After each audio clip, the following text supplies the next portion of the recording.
Hi everyone, I hope you all are doing well and staying safe and healthy during these times.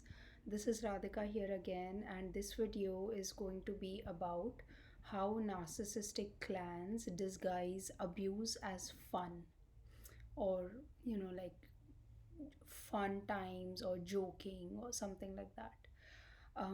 So, if you have been raised in a narcissistic clan, you will understand that many times the person who is being scapegoated is kind of gaslighted in this way, which is that some joke or some fun or like some comment that is inappropriate would be made about this person who's the scapegoat of the situation, and the narcissistic clan kind of tries to normalize this as fun, like, oh, we were just having fun, or it was all fun and games, no one got hurt, we didn't really mean it, things like that. And what will happen is one person will say it and a few other people will laugh at it, and then others are kind of in this state where they don't know what side to take because they are themselves figuring out the situation.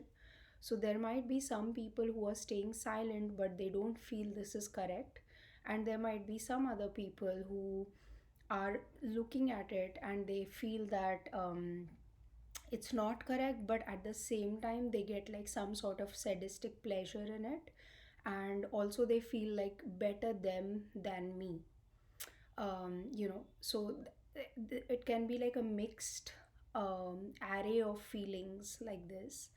And the person who is obviously at the receiving end of the abuse doesn't like it, and they are the ones who can see all of this, like what is happening. And when they try to complain because they are in a narcissistic situation, oftentimes the complaint won't be heard, and a lot of times they will be told that you're just taking it too seriously, or it wasn't meant in that way, etc. And when this happens to you, if you are a child and if you are a part of a cousin group, where you are being scapegoated, or maybe you were not scapegoated but you were just an observer of the situation, someone else was being scapegoated. But you see this whole dynamic play out and you realize, oh, this is a narcissistic group that I'm dealing with. So what happens is, this same thing can happen with your parents. If your parents are the ones who are narcissistic, they might make fun of some of your choices, together, just in subtle ways, gang up against you, or maybe the grades that you get in school, or the fact that you don't have so many friends, or it could be different things that they kind of pick on. And then at the end of the day they are like, oh, it's all fun, we don't mean it as abuse. It's not abuse, you are taking it too seriously. And then it could also happen in friend circles, because I've seen this happen in colleges a lot, where all the people in the group, they kind of pick on one person. Now if you are in a cousin group, or if you're in a family where everyone is kind of picking on each other a little bit, and it's not a hierarchy, it's not like a strict hierarchy where only this person can pick on this person and this person can pick on this person, then it's okay. Then it's a human behavior to kind of have fun with people and push people a little bit, push their boundaries. So here you kind of have to use your vivek or your discretion to understand where is this coming from. But if you see that it is coming from a narcissistic dynamic of control or manipulation, then it's not correct. Because I myself have been part of groups where we all kind of pick on each other, and no one is the victim there. Everyone is sometimes the victim, everyone is sometimes the victimizer, but it's all done very playfully, and everyone is aware that we should not push it beyond a point. and it is not done with an agenda in anyone's brain that I want to put this person to their place. It's not putting someone to their place is not the agenda. The agenda is just kind of like having fun with each other.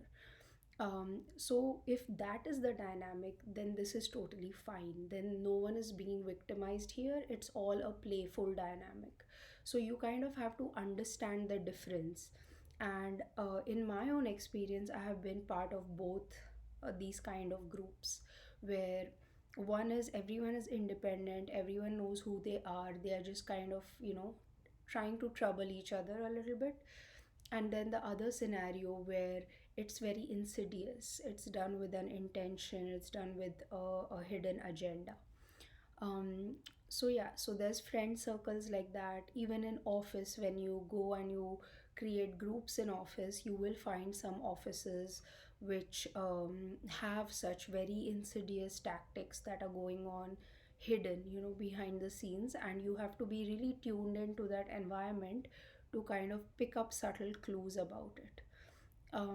So yeah, so this is one tactic of narcissistic groups that you need to be aware of, that a lot of time they will pick on a weakness that you have, and they will kind of target you for it. And then in the end, when you complain about it, they will say, oh, it was just for fun, it was not abuse. But there's a thin line where fun can turn into abuse.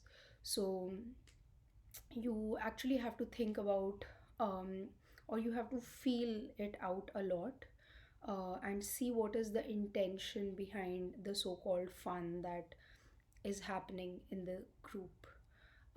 So yeah, that was this video, and I hope it helps you in some way or makes you realize some things in some dynamics that you might have in your life. As always, I wish you all a lot of love and a lot of light. Thank you. Bye.